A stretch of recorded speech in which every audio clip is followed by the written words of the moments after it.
legislation. Go ahead, Wandayi. Yes, Honorable Speaker, I want to refer you to the provisions of Article 93, Sub-Article 2 of the Constitution, very, very briefly. And if you allow me, I'll read. The National Assembly and the Senate shall perform their respective functions in accordance with the Constitution. Honorable Speaker,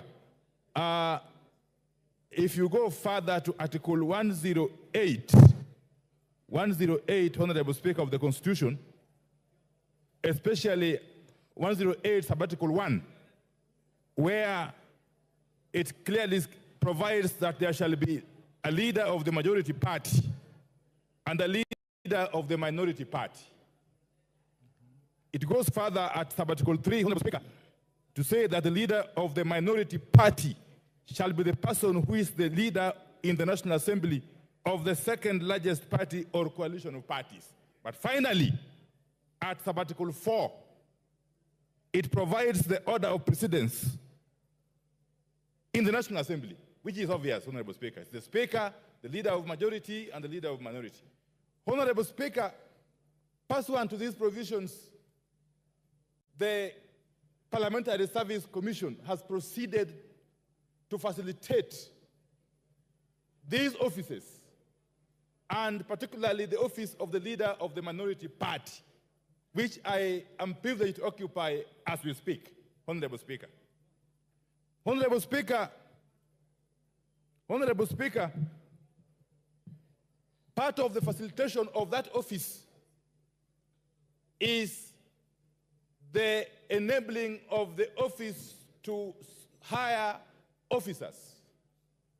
As a matter of fact, the Commission has facilitated my office to hire officers. In fact, it has hired for me officers to serve in the office of the leader of the minority party,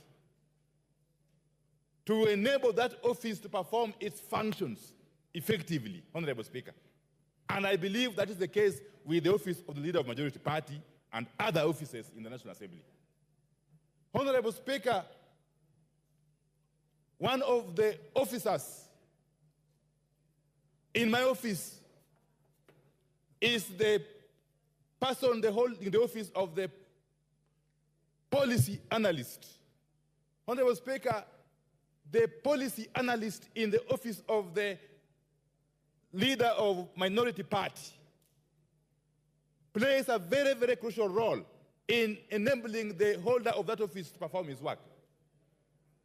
Honorable Speaker, on the eve of today's sitting, specifically this morning, Honorable Speaker, at 2:20 a.m. this morning, I was called by the policy analyst in the office of the minority leader, one GABRIEL OGUDA.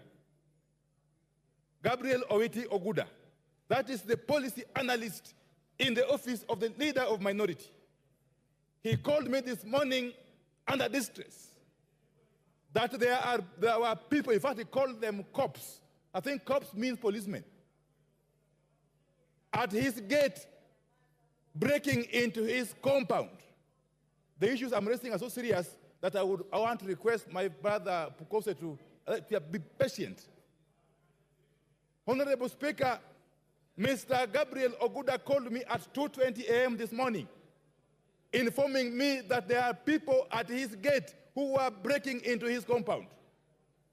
No sooner had he called me, Honorable Speaker, I mobilized lawyers to try and attend to his situation. But within no minute, Honorable Speaker, members, order. I need to hear. Honorable Speaker, 10 minutes after Mr. Oguda called me, my phone calls were jammed.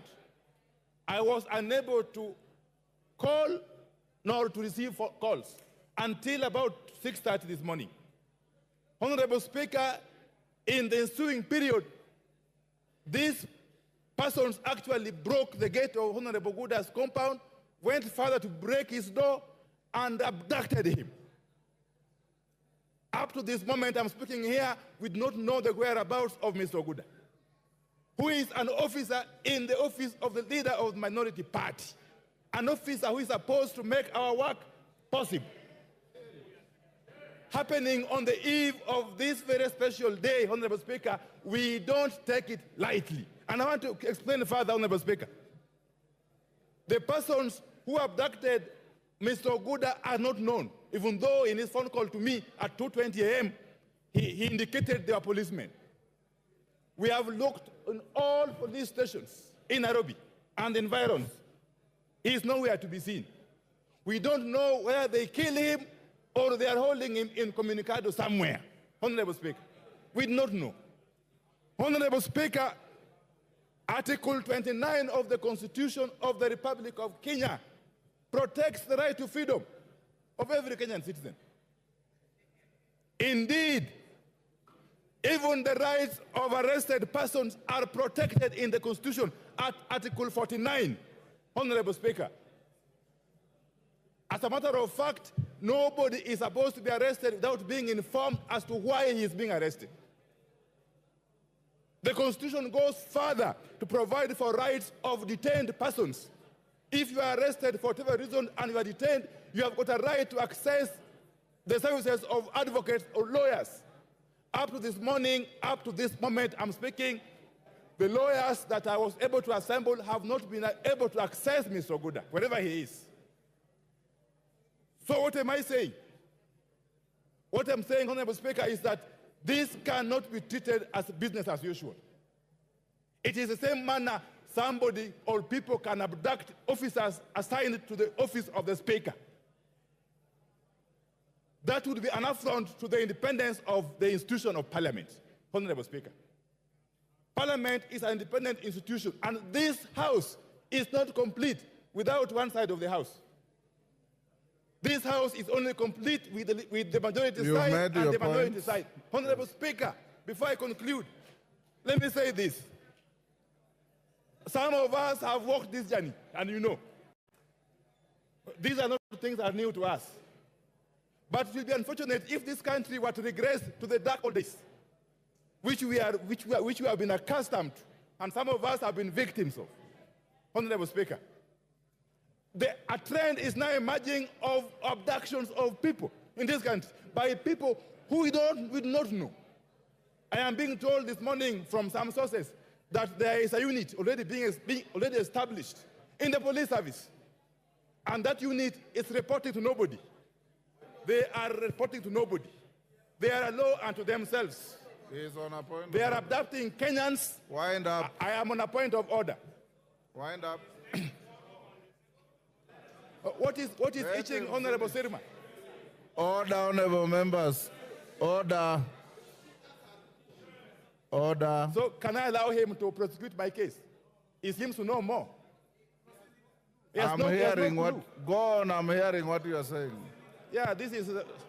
Clerk, you can improve the sound system. Honorable Speaker, I was in this House. I was in this House in the 12th Parliament when members, especially some of them sitting that side, were crying here. Were crying here over these abductions. I can tell you, Honorable Speaker, the shoe could be on the other side of the foot. But these are the same things, Honorable Speaker. What is good for the goose must certainly be good for the gander. I can tell you. And therefore, will I be right, Honorable Speaker, to request you that before we proceed, you use your powers under the Constitution to compel whoever has abducted the officer in the office of the leader of minority to be produced before we can proceed. Otherwise, this House will continue to be under siege, and we cannot operate under intimidation. Personally, you can't. You've made a point. Thank you. Minority Leader, you've made your point. Give him 1 minute to conclude. You are now not complaining, you are making a speech. If anybody thought that they can intimidate members of Parliament, let me assure them, at least personally, I can never be intimidated. You will never intimidate me. You've made your point, Wandayi.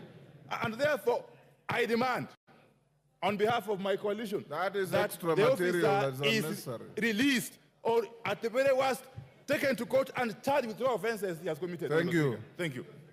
Majority Leader? No. Order, Honorable. Thank you, Honorable Speaker.